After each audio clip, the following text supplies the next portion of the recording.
মায়ের কাছে বলতে পারবেন না, বাবার কাছে বলতে পারবেন না, আত্মীয় স্বজন কারো কাছে বলতে পারবেন না, বলা যায় কার কাছে? ওই আল্লাহ ডাক দিচ্ছেন এই দুনিয়ায় যাদের অভিভাবক আমি হয়ে যায়,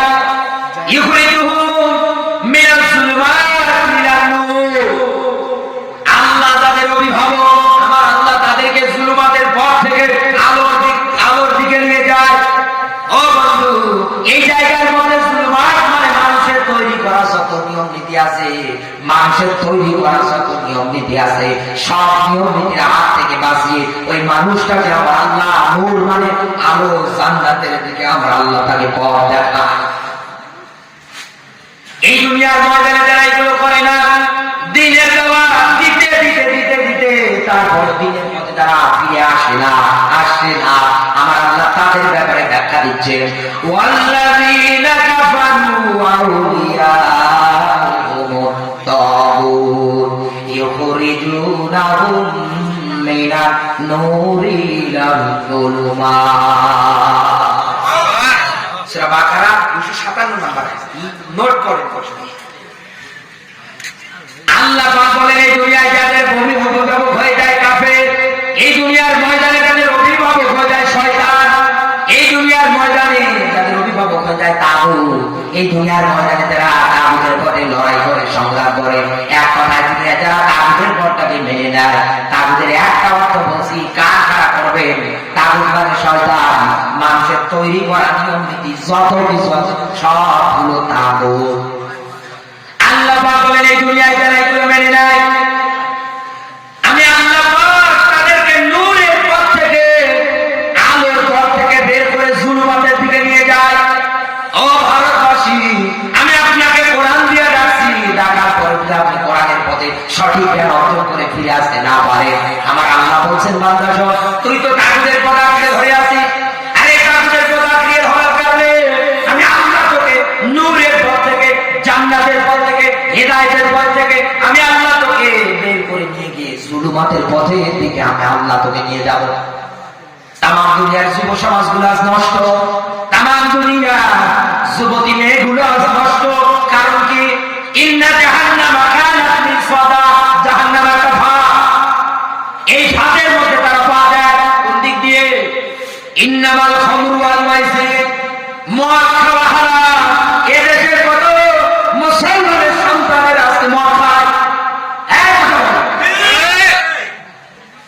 আমার দেশে একটা নিয়ম চালু করে দিয়েছে, 21 বছর হয়ে গেলে মদ পান করবে, কোনো অসুবিধা নেই, লাইসেন্স নিয়ে পান করবে। জাহান্নামে আপনি তো পা দিচ্ছে, আপনি তো তাগুতের পক্ষে আছে, আল্লাহ আপনাকে নূরের পথে রাখবে, জুলুমাতের দিকে নিয়ে যাও। আল্লাহর নিয়মের পথ থেকে আপনাকে হেদায়েত শূন্য করে জুলুমের দিকে নিয়ে যাও, অন্ধকার আচ্ছন্নের দিকে নিয়ে যাও। এই জুলুমাত মানে রাতের অন্ধকার না, এই জুলুমাত মানে সমুদ্রের নিচে পানির অন্ধকার না, এই জুলুমাত মানে গুহার অন্ধকার না, এই জুলুমাত মানে পাপাচার, জুলুম, নির্যাতনের মানুষের তৈরি করা তাগুতের যত পথ আছে সেই দিকে আপনাকে ধাবিত করবে। আর এগুলোতে আপনি পা দিচ্ছে, দেওয়ার পরে কি করে? আপনি মদ পান করেন, এরপরে আপনার পেশা কি? আপনি জুয়া খেলে। আপনাদের এলাকার যুবকেরা মনে হয় ভালো, আমার এলাকার যুবকেরা ছোট্ট ছোট্ট বাচ্চাগুলো আজকে ক্রিকেট বাজি করে, কথা বললেন আজকে জুয়া খেলে, আজকে তারা নেশা আসক্ত। আপনি তো জাহান্নামে নিচে পা দিলে। শুনে রাখে, আপনার মেয়েটা, যুবতী মেয়েটা নষ্ট হচ্ছে, বেপরদায় চলে, আপনি শাড়ি নামক মশারি কিনে এনে তাকে দেন, দিয়ে রাস্তায় আপনি বেরিয়ে দেন এলাকার মানুষের হক আদায় করার জন্য। এই মেয়েটা যদি জাহান্নামে যায়, এখানে আলেম বসে জিজ্ঞাসা করেন, মেয়েটা যদি জাহান্নামে যায়, একা যাবে না, বড় ভাইকে নিয়ে যাবে, বাবাকে নিয়ে যাবে, মাকে নিয়ে যাবে, স্বামীকে নিয়ে যাবে, জান্নাত ছুটাবে। অত সহজ জান্নাত মনে হয়, সস্তা জান্নাত পেয়েছে। দিন দিন তো খারাপের পথে যা। আপনার মেয়েটা আজকে বেপরদায়, আপনার ছেলেটা আজকে জুয়ো খেলে, আজকে আপনি লটারির পক্ষে আন্দোলন করে, আজকে আপনি মূর্তি ভাস্কর্য তৈরি করার পিছনে আন্দোলন করে। ও বন্ধু, বলে যা, দিন যত যাবে, মাস যত যাবে, আপনি এইরকম করে এই পথে থাকতে থাকতে থাকতে থাকতে যদি মারা যান, মনে মনে রাখবেন, আপনি বলেছিলেন না ইয়া আইয়ুহাল্লাযীনা আমানু, আমি তো ঈমানদার, আমি বগল বাজাচ্ছি, আমি ঈমানদার। পরের অংশ কি? হাল আদাল্লুক মালা তিজারাতি, আল্লাহ বলছেন ব্যবসার সন্ধান দেব। এই ব্যবসা তো দূরে থাক, ব্যবসার উপরে লাঠি মেরে সুদ নামক নিয়ম নীতি গ্রহণ করে নিয়েছেন। জাহান্নাম থেকে কোথায় আল্লাহ বাঁচাবে না, আর উল্টো আপনাকে জাহান্নামে আমার আল্লাহ ধাক্কা দিয়ে খাইয়ে দেবে। কেন এরকমটা হওয়ার পিছনে কারণটা কি? এবার প্রশ্ন আনতে হবে, কেন হওয়ার পিছনে? আমি না মুসলমান, আমি না দাবি করলাম আমি ইমানদার। মহিলা মা বোনদের ক্ষেত্রে দেখা যায় কালো বোরকা পরে, টাইট ফিট করে, সুন্দর করে স্কার্ফ না কি বলে, মুখ বেঁধে চোখ দুটো বের করেছে, মনে টানা টানা দিয়ে রাস্তা দিয়ে যাচ্ছে। এই কালো বোরকা চোখ বেঁধে চোখ টানা টানা করে গিয়ে ঘুর ঘুর করে বেরোলে জান্নাত পাওয়া যাবে না। এক কথা বলে না, বোরকা বোরকাকে এমন খাই যায় যে ওর ভিতরে 80 বছরের বুড়ি আছে নাকি 60 বছরের আছে, নাকি 10 বছরের আছে, নাকি 20 বছরের আছে, কেউ যেন আন্দাজ করতে না পারে। এমন বোরকা করে বিড়ালের সামনে সুটকি মাছ দিয়ে বলে, আমি না বিড়াল বলে, হুজুর তোমার পকর গুষ্টি মারি, এখান থেকে তুমি এক পা মারো, তারপরে খেলা আমি নিজে শুরু করো। এক কথা বলে তামাম দুনিয়াটা তো এরকম জাহান্নামের পথে পা দিচ্ছে। দিন দিন আপনি খারাপের পথের দিকে যাচ্ছেন। আপনার তার দায়িত্ব কর্তব্য ছিল, আপনি মারা যাওয়ার সময় ঈমান পাবেন না। বাইহাকির হাদিস, আল্লাহর নবী বলে, এই দুনিয়ার ময়দানে কোন মানুষ যদি আল্লাহর আয়াতের সঙ্গে চুক্তিবদ্ধ না হয়, ওর অন্তরে যদি শাহাদাতের তামান্না না আসে, ও যদি মারা যায়, ও মুনাফিক হয়ে মরে। একথা কি আমার কথা? আমার নবী নিজে বলেছেন ও মুনাফিক হয়ে মরে। ইন্নাল মুনাফিকিনা ফি দারকিল আসফালি মিনান নার, নবী বলেন মুনাফিকরা মারা যাওয়ার পরে ওরা থাকবে জাহান্নামের একেবারে নিচে। তার মানে আব্দুল্লাহ ইবনে উবাইয়ের জীবনী থেকে দেখেন, ও শুধু বলেছিল ইয়া আইয়ুহাল্লাযীনা আমানু, হে নবী আমি তো ইমানদার, হে নবী আমি তো ইমানদার। শুধু জবাব উপরে, ভিতরের দিক দিয়ে অনুসরণ করতে আবু জাহেলকে আজও মিলিয়ে দেখেন, আমার কথাটা মিলে যায় না? উপরে উপরে ভান করে মসজিদে দায়িত্ব পালন করে আছে, ভান করে মাথায় টুপি দিয়ে রাত রেখে ঘুরে বেড়াচ্ছে, এদিকে খারাপ না দেখো 80 বার লোকে চালিয়ে যাচ্ছে। তাহলে এ আর আব্দুল্লাহ ইবনে উবাই একই না? একটু মনোযোগ দেন, রাত গভীর হয়ে যাচ্ছে, আমি আর বেশি সময় নেব না, প্রায় 1:30 বাজতেছে। আমি শুধু আপনাকে সাধারণ বলে যাচ্ছি, একটু মনোযোগ দেন। বিশ্বনবী মুহাম্মদ রাসূলুল্লাহ সাল্লাল্লাহু আলাইহি ওয়াসাল্লামের পিছন বরাবরে নামাজ পড়ে পড়ে এই লোকটা উমরা করলো, হজ করলো, ইফতারি খেলো, মারা যেদিন গেল নবীজি সাহাবীদের নিয়ে এক জায়গার মধ্যে বসা আছে। এমন সময় সন্তান আব্দুল্লাহ করে ডাক দিয়ে বলে, এ নবী আমার বাবা মারা গিয়েছে, আপনি একটু সাহায্য নামাজটা পড়িয়ে দেবেন, এটা আমার বাবার ওসিয়া। 2 নম্বরে, হ্যাঁ নবী কাফনের কাপড় যেন আপনার জুব্বা মোবারক হয়। আল্লাহর নবী সঙ্গে সঙ্গে রাখতে বলে, আব্দুল্লাহ তোমার বাবা জানাজাটা রেডি করো, আমি আসতেছি। এই বলে নবীজি যখন জুব্বা পরতে আরম্ভ করলে, হযরত ওমর নবীজির পিছনে জুব্বাটা টেনে ধরলে। আল্লাহর নবী ডাকতে বললেন, ওমর রে তুমি আমার জুব্বাটা ছেড়ে দাও, এখন আমার আল্লাহ পাক আমাকে নিষেধাজ্ঞা দেয়। এই যে জুব্বা টেনে ধরার সঙ্গে সঙ্গে সূরা তাওবার 80 এবং 84 দুইটা আয়াত আল্লাহ ওমরের শানেই নাযিল করে দিলে। আল্লাহ রাসূলের, হ্যাঁ নবী ওর জানাজার নামাজ পড়াবেন না, ওর কবরের পাশে দাঁড়াবেন না, ওর জন্য দোয়া করবেন না। হে নবী ওর জন্য একবার কেন 2 বার কেন 70 বারের অধিক অধিক দোয়া করেন, আমি আল্লাহ বলছি ওর জন্য দোয়া কবুল হবে না। তাহলে আসলে দুনিয়ায় যারা দ্বীনের পথে ইসলামের পথে দাওয়াত দেওয়ার পরে যে মানুষগুলো দ্বীনের পথে ইসলামের পথে ফিরে আসে না, উল্টো কোরআনের বিধানটাকে পরিত্যাজ্য মনে করে, উল্টো কোরআনের বিধানটাকে অস্বীকার করে, অমান্য করে, ও বন্ধু এই মানুষগুলো যখন মারা যায় আমাদের সমাজের মধ্যে আমরা তাকিয়ে দেখতে পাই এমন দোয়া করে ওরা জান্নাতের কন্ট্রাক্টর নিয়েছে। কথা বলেন না কেন? আর দ্বীনের পথে ইসলামের পথে ফিরে না আসে কোন মানুষ যদি মারা যায়, দ্বীনের কর্মীদের উপরে কোন মানুষ যদি জুলুম চালিয়ে মারা যায়, নির্যাতন চালিয়ে মারা যায়, আল্লাহ দৃষ্টান্ত রেখে দিয়েছে, আর মানুষ ইতিহাস ভুলে যায়নি। আল্লাহ নবীর দিকে রাগ করে নবীজির নবুয়তের জিন্দেগি ঘোষণা করার পরে সাফা পাহাড়ের পাদদেশে ওঠা করে নবীজি ঘোষণা দিয়েছিলেন, আমি আল্লাহর রাসূল। এ আবু লাহাব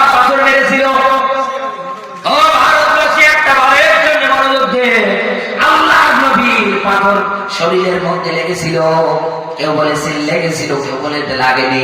দুইটা ব্যাখ্যা পাবে। আল্লাহর নবীর দিকে ধরেন শুধু পাথরটাই মেরেছিল, মনে করেন যে লাগেনি। শুধু পাথরটা মারার কারণে আমার আল্লাহ যদি ওর নামে সূরা দিতে পারে, তাহলে আজও দুনিয়ার ময়দানে আল্লাহর নবী বলে গিয়েছে আর উলামা রাসূলুল আম্বিয়া আমার পর পরে দুনিয়ার ময়দানে নাইবি নবী তারা দুনিয়ায় যারা আলেম এদের উপরে আর যারা জুলুম করেন, নির্যাতন করেন, শুনে রাখেন এই সেই আবু লাহাব।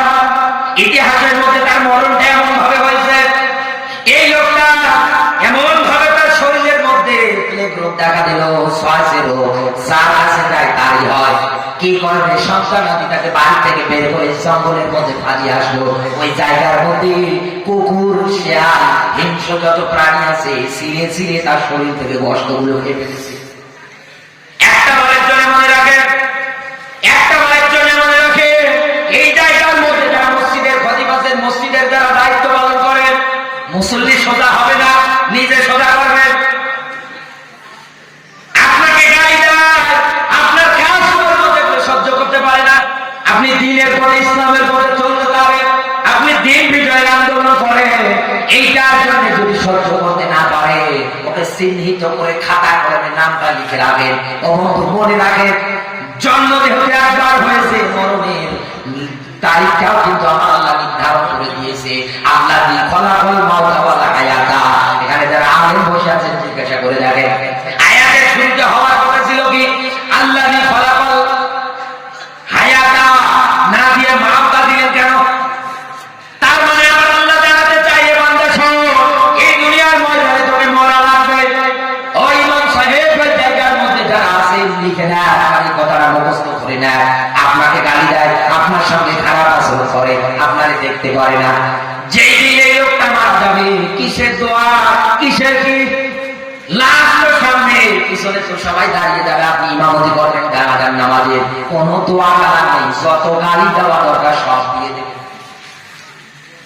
এবার যদি বলেন হুজুরে এত বড় কথা, সেই বাংলাদেশ থেকে এসে আপনি এত বড় কথা বলে যান, টাকা পয়সা নিয়ে ইমাম রেখেছে আল্লাহ, আপনার বাপের কি, বাপের কি মারে মারে আসে? আব্দুল্লাহ ইবনে উবাই যখন মারা গেল, আল্লাহ নবীকে যদি আল্লাহ হায়াত দিয়ে বলতে পারে, হে নবী জানেন না ওই নবীর ওয়ারিস তো আমরা, এই কথা বলেন না। আমাদের মনে বিষয় আছে, মানবতার খাতিরে সমাজকে দেখানোর জন্য হয়তো যাওয়া লাগে, কিন্তু আপনার জন্য আমি দোয়া করে করবো কি? আপনি তো ঈমান নিয়ে মারা যেতে পারেননি, আপনার কবরে যে ফেরেশতারা বাগান ফাটানোর জন্য বসে আছে, এটা তো আপনি একটা বড় চিন্তা করেন না।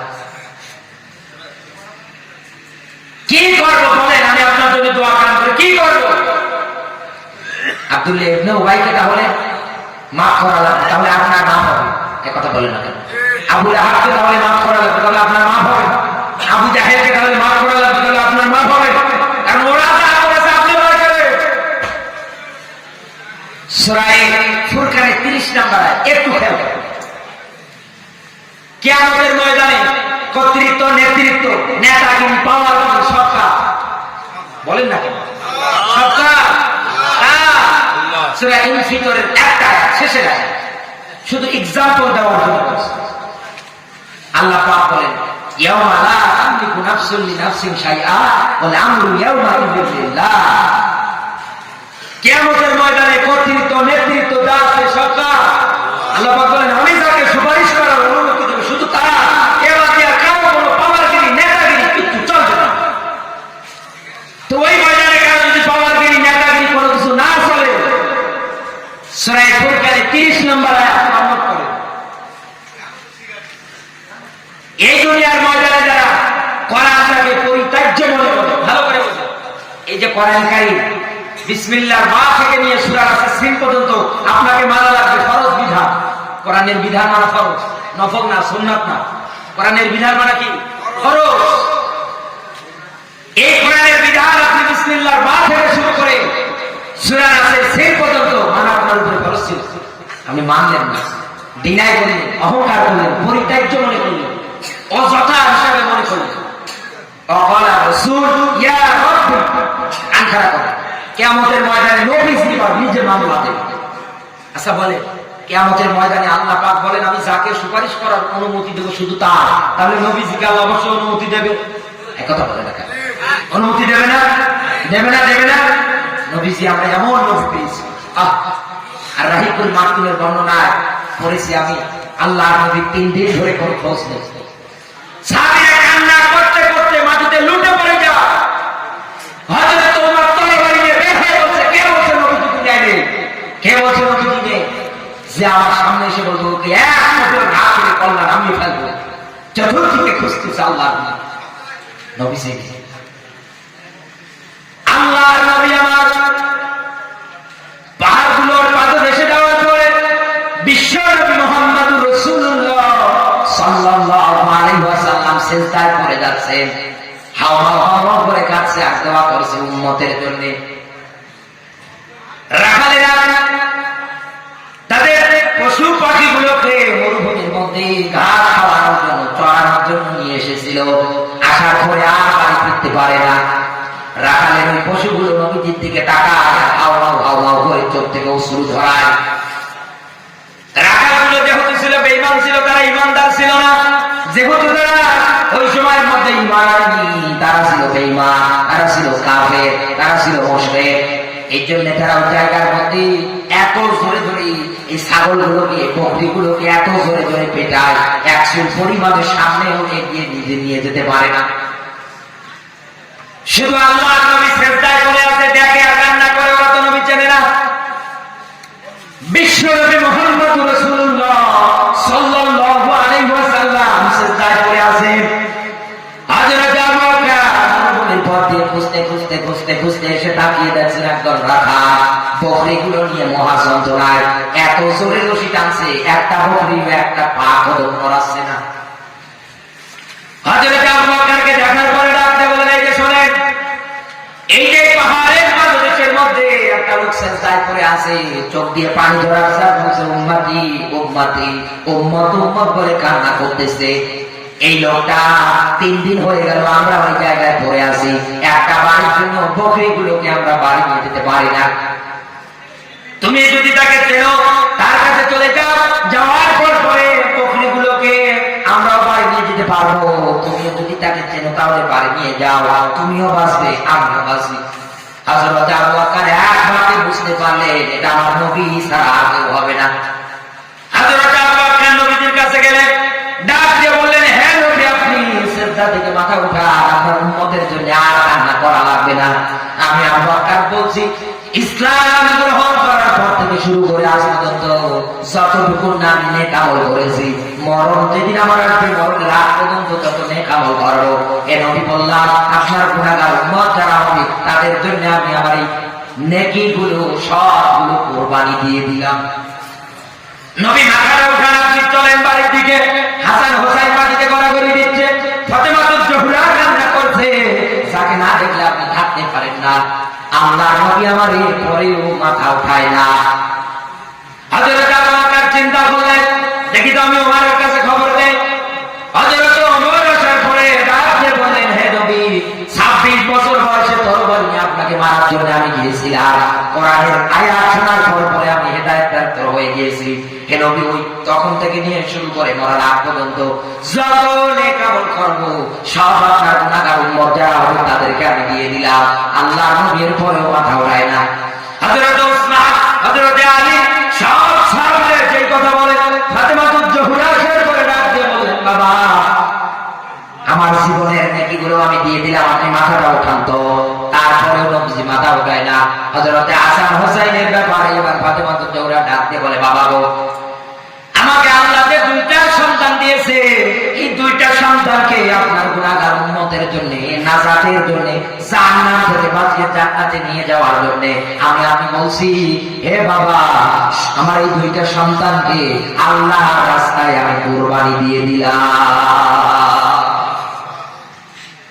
নবীজি আমার এই সিজদা থেকে মাথাটা উঠালেন, হাওয়া করে কাছে আর ডাক দিয়ে বলে, ফাতেমা তুমি কেন দোয়া করতে গেলে?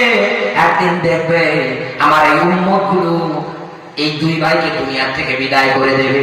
ইতিহাস পড়ে দেখেন মুসলমান, এই দুনিয়ার থেকে তাদের দুই ভাইকে 20 বার করে, আর এই দুনিয়ার ময়দান থেকে মাথাটা আলাদা করে, বডি থেকে মাথাটা আলাদা করে দুনিয়ার থেকে তাদেরকে বিদায় করে দিয়েছে। না উম্মতের জন্য যারা কুরবানি হয়ে গেল নাজাতের জন্য।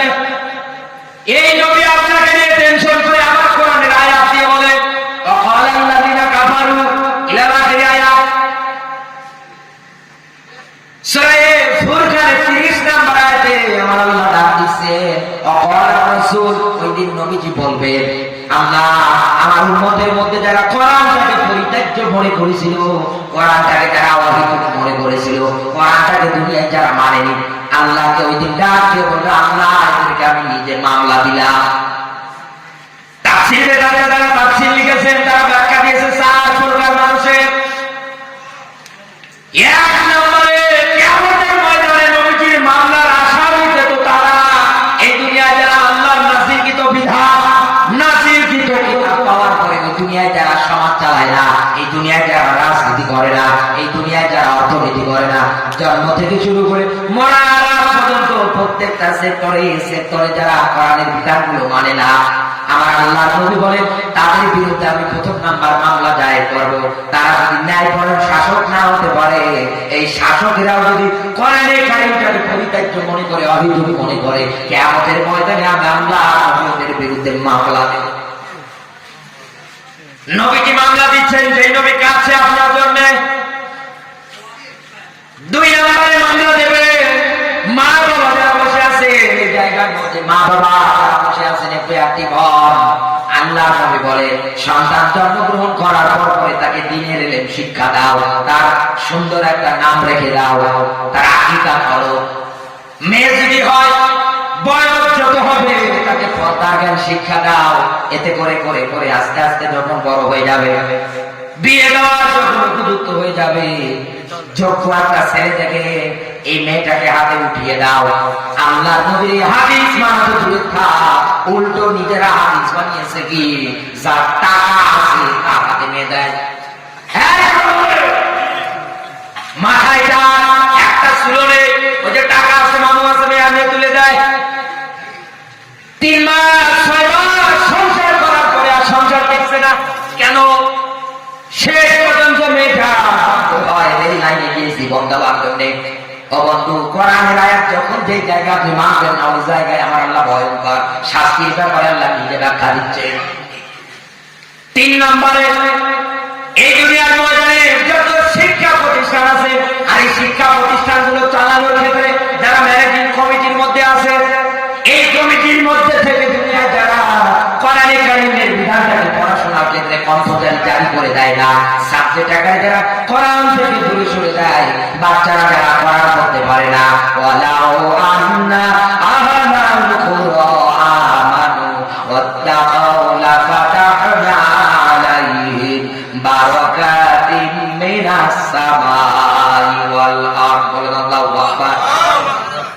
সূরা আল-ফাতির 96 নম্বর আয়াত।